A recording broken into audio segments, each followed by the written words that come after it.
Halo, bersama saya Arga dari Creative Trader. Hari ini saya akan membahas mengenai pergerakan saham-saham farmasi, KF, INAF, KLBF, eh, PH, PFA yang sepanjang minggu ini terbang cukup tinggi.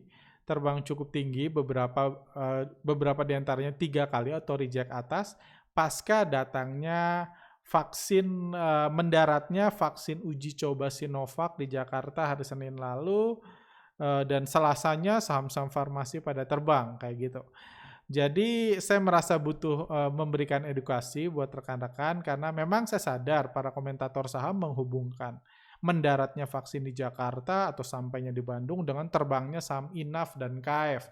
Which is sebagai komentator saham itu adalah langkah yang ya cukup masuk akal gitu karena tugasnya adalah memberi komentar, dia harus ngasih tahu INAF kenapa naik.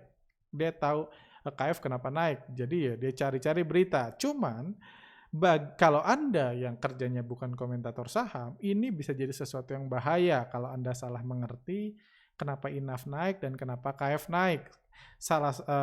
Karena kejadian seperti ini yang mirip-mirip pernah terjadi beberapa bulan lalu.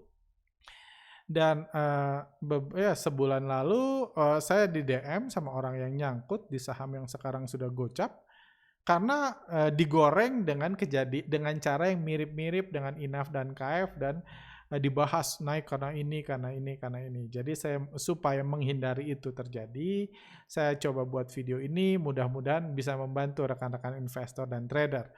Oke, langsung aja.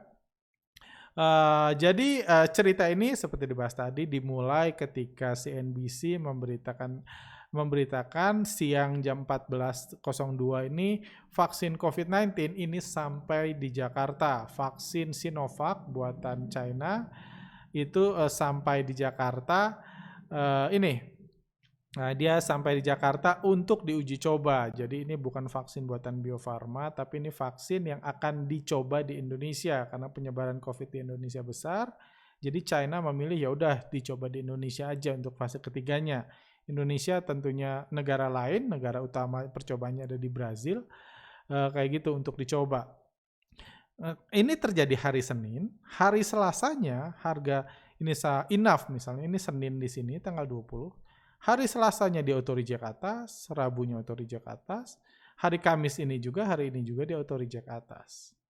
Jadi memang sangat wajar komentator saham bilang harga saham itu naik karena vaksin Sinovac yang sudah mendarat. Walaupun sebenarnya itu bukan berita baru.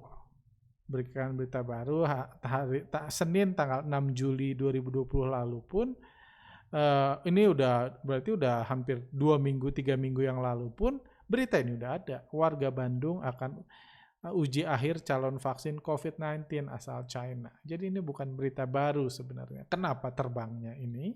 Kenapa baru terbang setelah sampai di Bandung hari Selasa? Nanti saya akan coba bahas kayak gitu.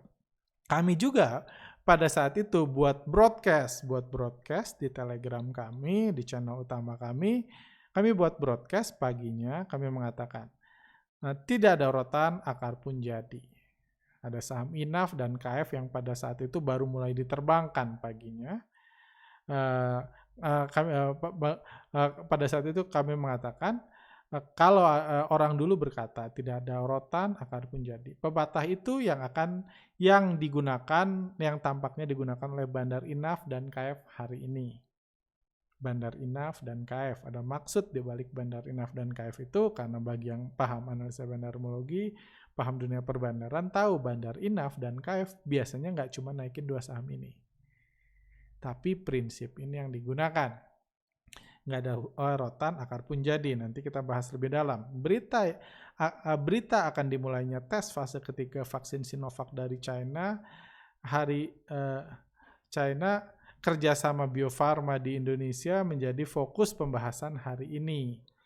Jadi Bio Farma yang bekerja sama, tetapi karena Bio Farma nggak ada sahamnya, tapi kita tahu bahwa Bio Farma sendiri bukanlah perusahaan TBK dan nggak ada sahamnya untuk yang bisa digoreng.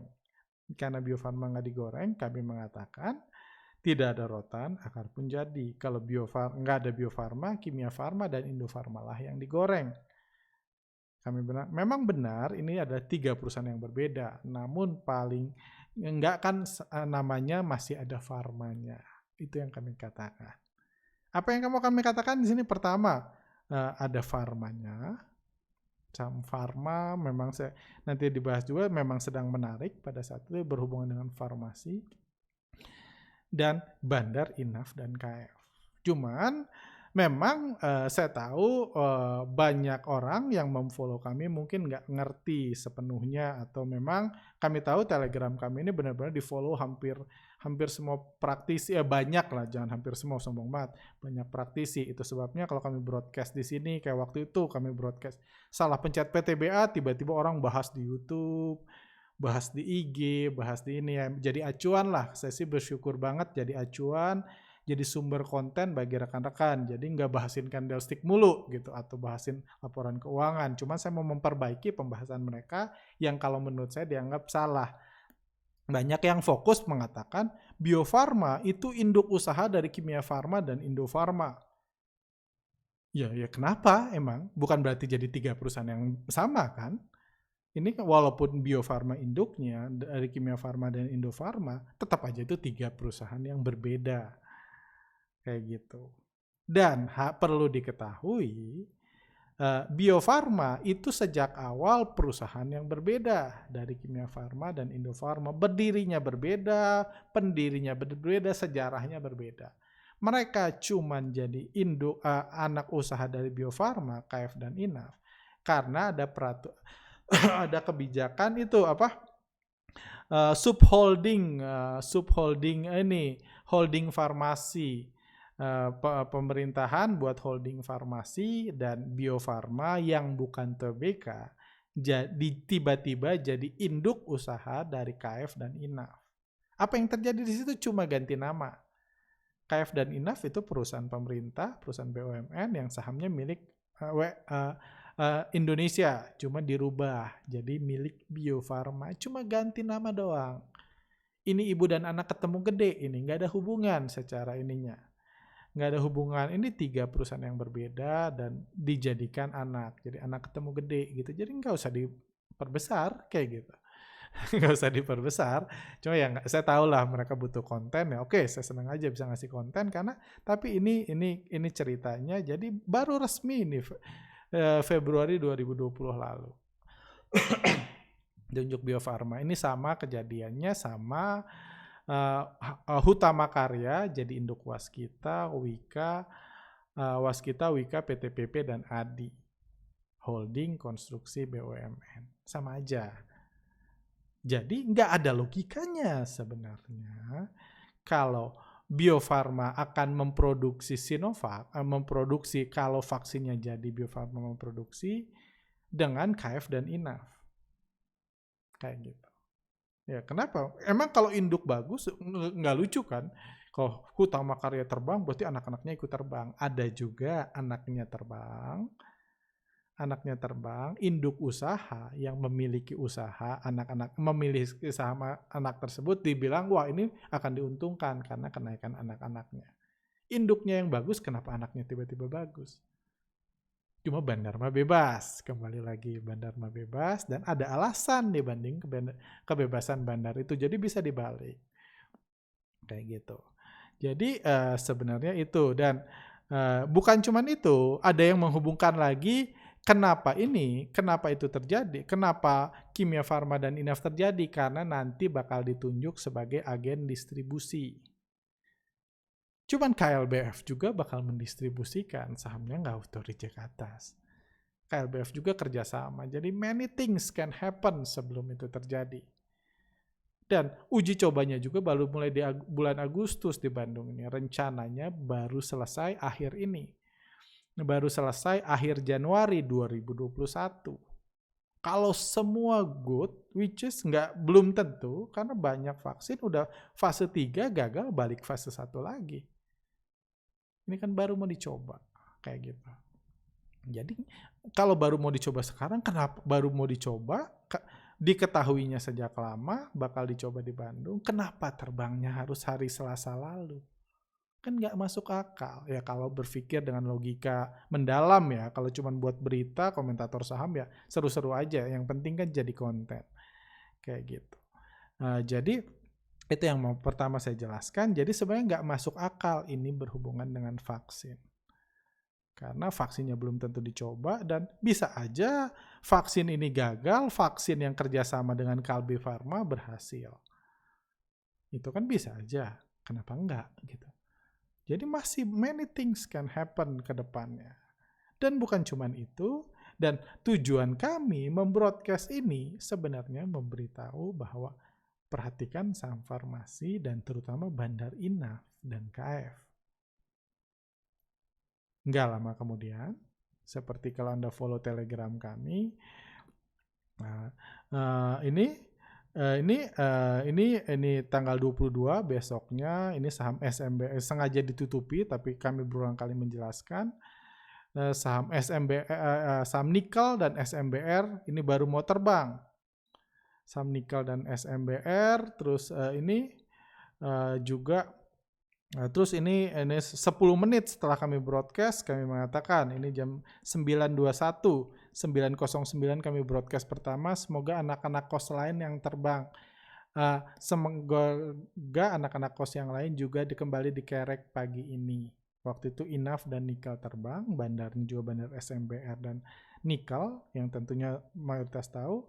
10 menit kemudian terbang lagi. Puji Tuhan, satu saham yang dibahas 10 menit yang lalu naik lebih dari 10% dari broadcast sebelumnya. Vaksin Sinovac yang dites oleh Bio Farma memang dahsyat. Bukan cuma perusahaan farmasi, bukan cuma perusahaan farmasi yang dibuat naik, perusahaan semen dan pertambangan juga ikut terbang karena vaksin ini. Saya ngasih kode lagi, perhatikan saham SMBR, perhatikan saham nikel yang bandarnya sama. Yang sudah berminggu-minggu kami katakan di ini. Kami katakan di broadcast kami sebelumnya. Tentang saham ibu kos kami bilang, nanti saya jelaskan lagi. Terus, dan kenapa itu bahaya?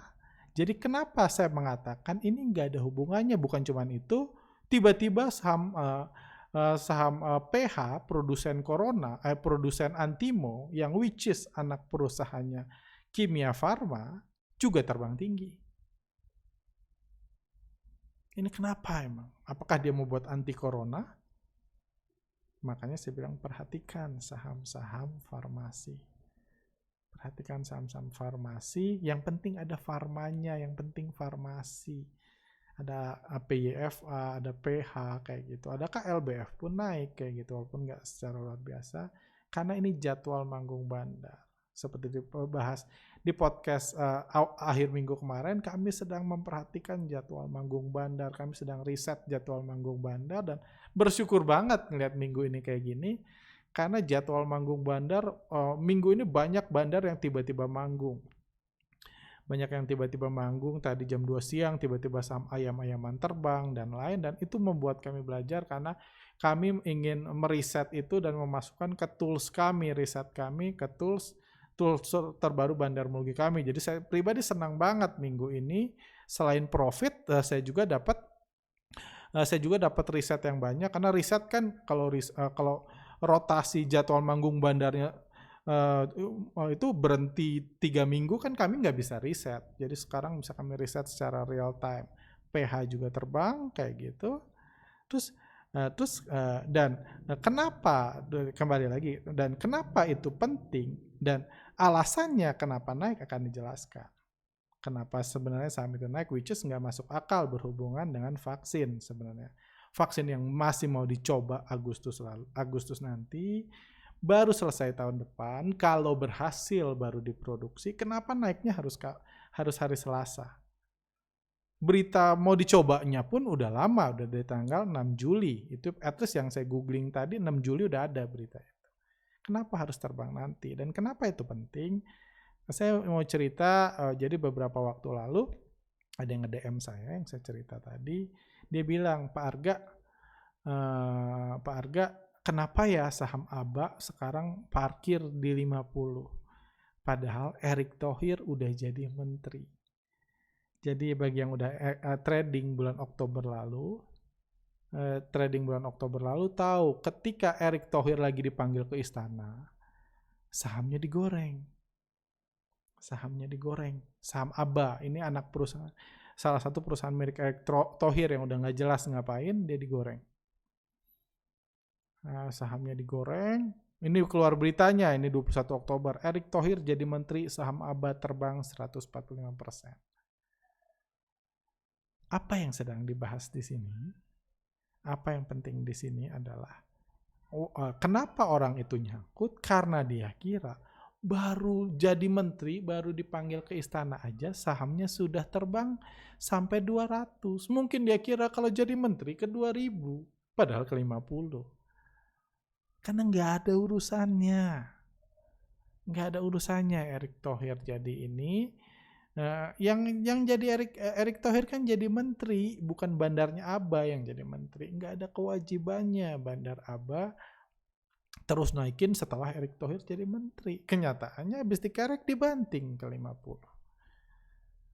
Dibanting, pada nyangkut, pada bingung para newbie. Jadi itu yang mau saya ini kan. Jadi penting harus paham bahwa bandar mah bebas. Dia sering menggunakan berita-berita seperti ini, vaksin yang baru mendarat, Erick Thohir yang dipanggil ke istana untuk menggoreng sahamnya. Demi tujuan dia. Kalau ABA tujuannya buat memancing retail masuk supaya dia bisa jualan. Dan sekarang ke 50, perusahaannya sendiri nggak jelas.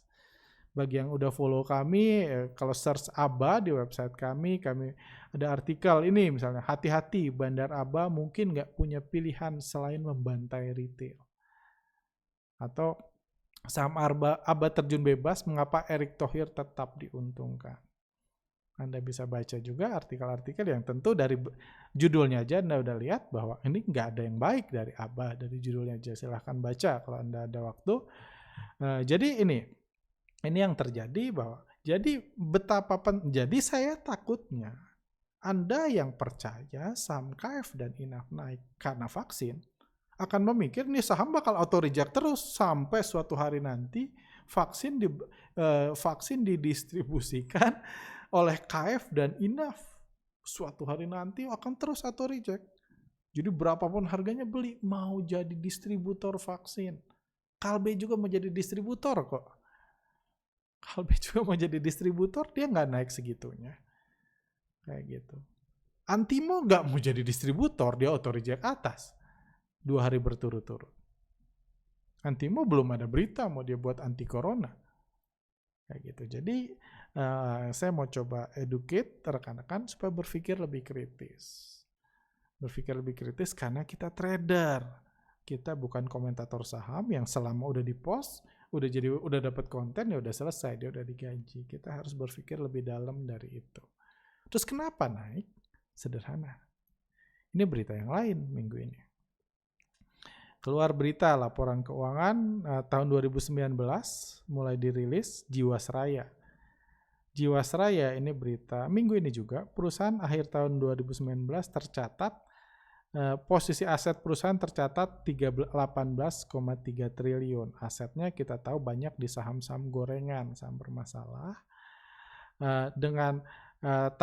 Sementara kewajibannya 52 triliun, jadi tercatat minus 34,61. Ini kasus Jiwasraya.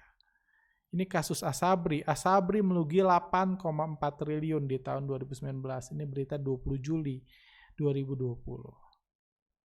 Seperti itu. Jadi ini 2 kasus krisis perbandaran yang masih heboh, masih di pengadilan, ada update terus. Dan ini 2 perusahaan negara atau ya Asabri itu ya ini asuransi militer, Jiwasraya itu asuransi negara, dana pensiun militer, kayak gitu. Jadi inilah penyebab kenaikannya.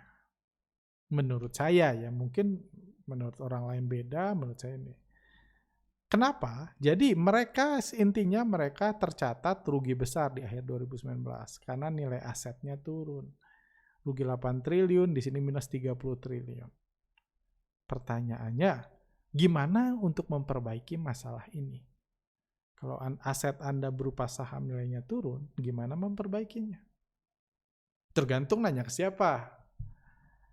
Kalau misalnya Kita lihat Jiwasraya dan Asabri itu sahamnya banyak banget.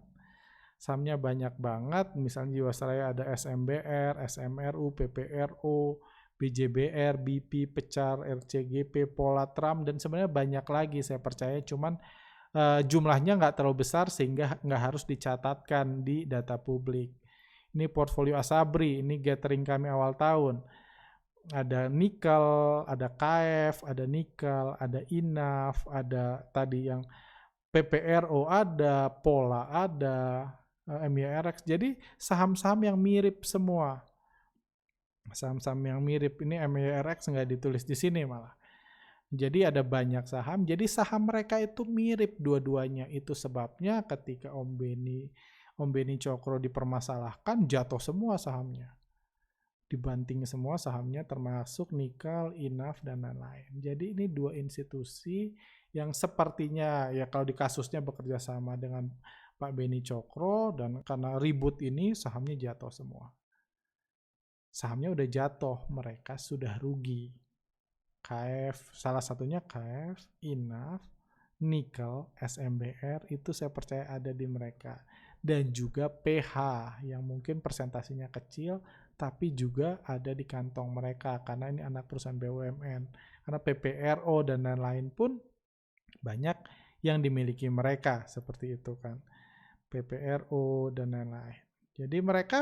Jadi dari portfolio Asabri dan Jiwasraya ini, ada beberapa saham misalnya ini yang berkaitan dengan Beni Cokro dan Heru Hidayat.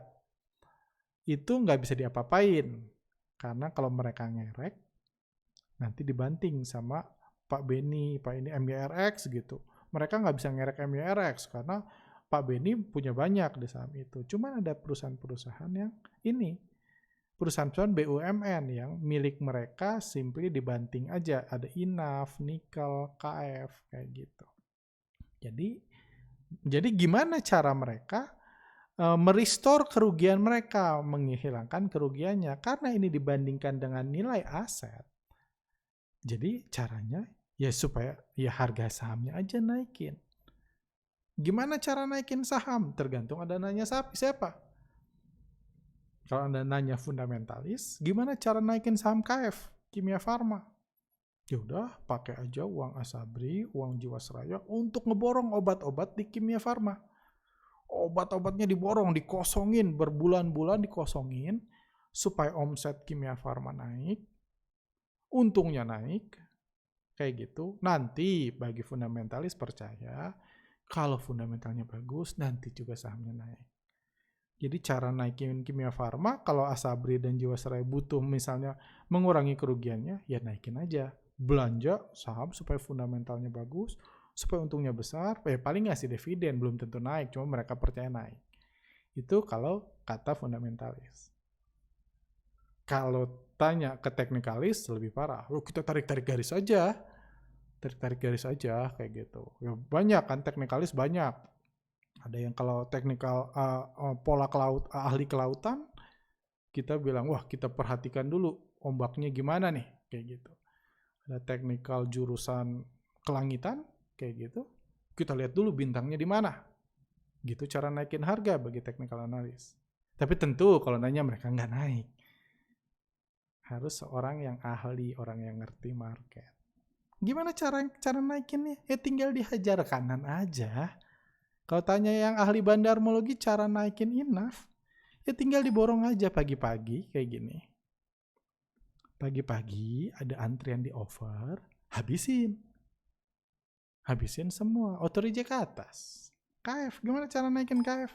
Pagi-pagi dihabisin, gak usah narik garis, gak usah lihat bintang, gak usah lihat bulan, gak usah ngitung ombak. Naikin aja. Itu kalau ngomongnya ke yang ahli bandarmologi atau bandar itu sendiri. Kayak gitu. Jadi ya dinaikin aja. Kalau ininya naik, kita lihat KF udah naik berapa persen. Jadi tentunya kerugian Asabri untuk laporan keuangan selanjutnya akan berkurang. Jiwasraya berkurang, ini berkurang. Dan kebetulan kan lagi heboh nih, apalagi kasus Joska, menggoreng saham disalahin lagi nih. Entah kenapa gitu. Jadi kebetulan ada vaksin baru mendarat. Jadi kalau ada alasannya, kesannya nggak ngegoreng. Kan ada vaksin yang baru mendarat, baru sampai Bandung kemarin, hari Selasa kemarin. Karena vaksinnya baru mendarat, sahamnya terbang. Optimisme vaksin yang akan dicoba di Indonesia. Jadi itu alasannya kalau menurut saya. Alasannya kalau menurut saya itu. Jadi saya bilang nggak ada rotan, akar pun jadi. Mumpung ada vaksin yang baru mendarat, kita jadiin sama kayak Pak Erick Thohir lagi dipanggil ke istana, kita goreng kayak gitu. Itu menurut saya tujuannya, karena memang baru-baru ini banyak banget berita kerugian Asabri, KF, jadi dinaikin aja sahamnya. Mereka kan punya banyak, misalnya Inaf, KF itu Asabri punya banyak banget. Kalau naik 20% berarti portfolio mereka naik 20%. Kalau Inaf misalnya naik udah 100%, berarti nilai di portfolio naik 100%, kan bagus buat mereka. Nggak kerasa rugi lagi kan.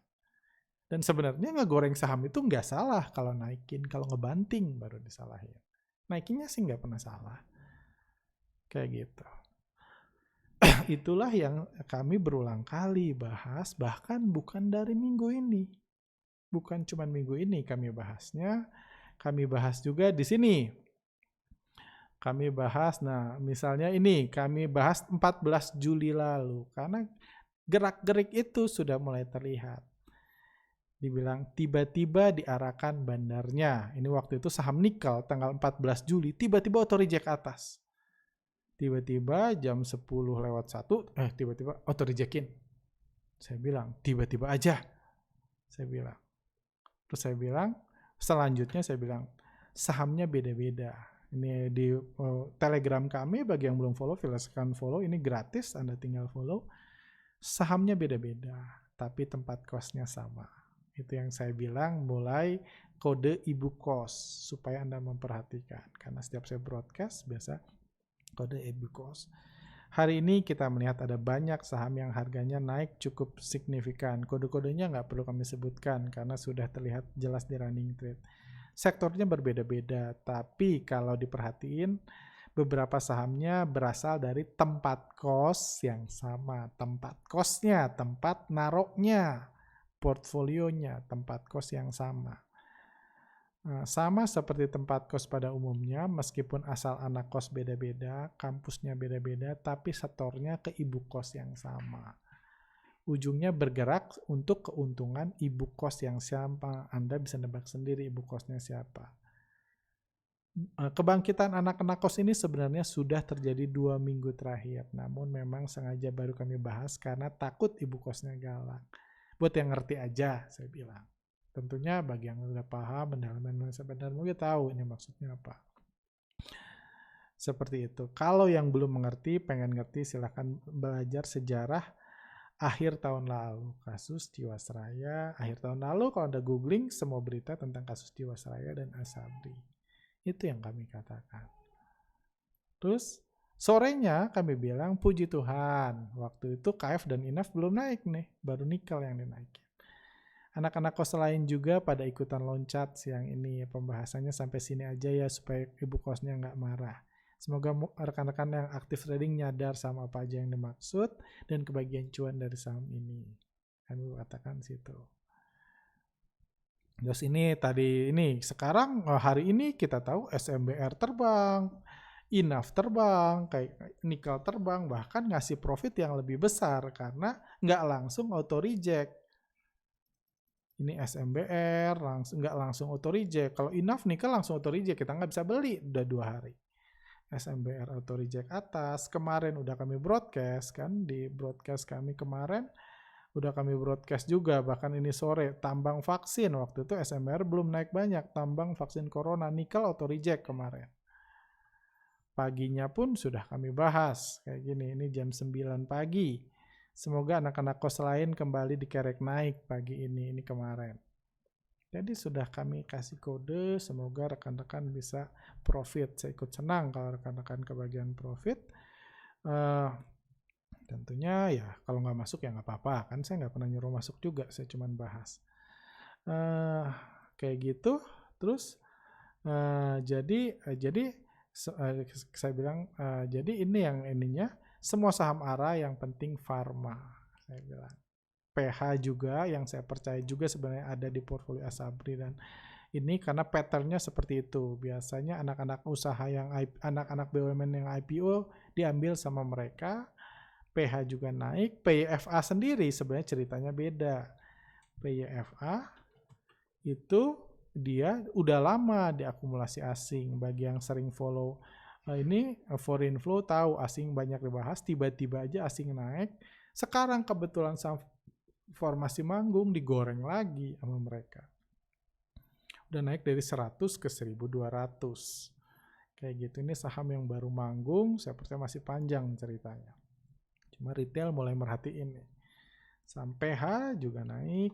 Dan kenapa KLBF nggak naik padahal mau jadi distributor? Karena kenaikan saat ini dimanfaatkan untuk asing jualan besar-besaran. Lagi jadwal manggung tapi di atas asing guyur. Di atas asing guyur. Kadang-kadang paginya asing bantu naikin. Ketika antrian bidnya udah penuh, diguyur pelan-pelan. Kayak gitu.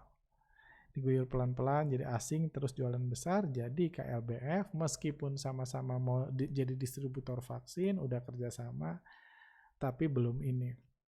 Tapi nggak diterbangkan seperti INAF dan KF, karena ya bandarnya beda, tentu nasibnya pun nggak bisa disamakan. Seperti itu.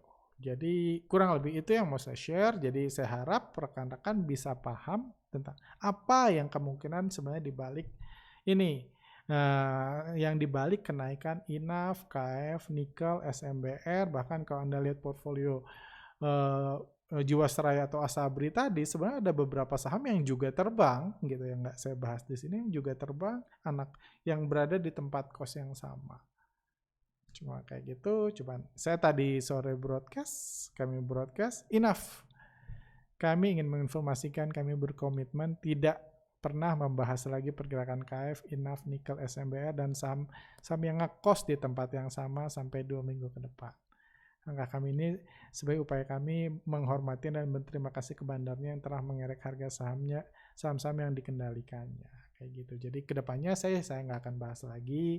Jadi kalau diakumulasi, didistribusi, di lain silakan YouTuber lain, podcast lain, atau Instagram lain bisa share. Kami pribadi memutuskan untuk nggak bahas lagi. Kita ganti saham lain aja.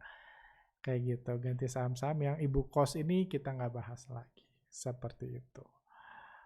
Oke, kurang lebih itu aja sharing saya. Mudah-mudahan bermanfaat. Mudah-mudahan dengan ini rekan-rekan bisa memahami what happened behind the scene. Karena seringkali umumnya nggak ada hubungannya dengan apa yang Anda baca di berita. Karena kembali lagi, bagi komentator saham memang cukup menghubungkan apa yang terjadi harga hari ini naik dengan berita. Cuman bagi investor, bagi trader, kita harus jauh lebih pintar dari itu. Kayak gitu, karena kita nggak digaji untuk membuat konten buat komentator saham kayak gitu. Jadi itu ya goal saya ke situ. Saya nggak membenci komentator saham. Saya percaya juga komentator saham nggak perlu belajar dari saya juga. Jadi nggak harus nonton podcast ini kan, karena saya yakin udah jauh lebih ahli menjadi komentator saham. Dan ya komentator saham kan nggak perlu kayak komentator bola kan nggak perlu latihan main bola. Dia udah digaji besar sebagai komentator bola. Kayak gitu. Itu aja menurut saya. Semoga rekan-rekan bisa dapat something, semoga bisa untung besar juga. Ini ya kita kan hanya bisa memanfaatkan opportunity yang ada. Mudah-mudahan rekan-rekan bisa untung besar di saham-saham ibu kos ini. Yang ibu kosnya sama, kedepannya gimana ya terserah, bandar mah bebas. Jadi Anda juga hati-hati, yang pasti kami sih nggak akan bahas lagi kedepannya tentang kasus ini. Thank you. Silahkan like kalau Anda suka dengan video ini, komen kalau ada pertanyaan, mungkin saya akan bahas di podcast selanjutnya weekend nanti. Dislike kalau nggak suka. Stay healthy, see you next time.